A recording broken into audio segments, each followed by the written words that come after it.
बऱ्याचशा भाज्या अशा असतात ना मंडळी, ज्यांना खायला लहान मुलंच काय मोठी मंडळी सुद्धा नाक मुरडतात. पण आजची रेसिपी माझ्या या पद्धतीने बनवली ना तर न खाणारे सुद्धा परत परत मागून खातील.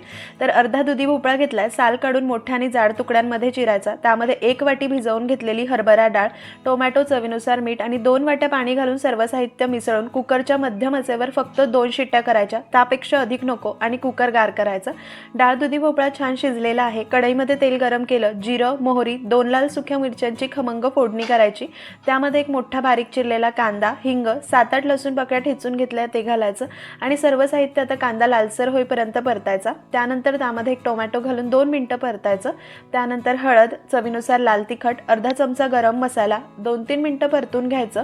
त्यानंतर शिजवून घेतलेला डाळ दुधी भोपळा घालायचा. जास्त रस्सा करायचा असेल तर थोडंसं पाणी, चवीनुसार मीठ आणि कोथिंबीर घालून मंद आचेवर 7 ते 8 मिनिटं भाजी उकळून घ्यायची. मस्त चमचमीत डाळ दुधी भोपळ्याची भाजी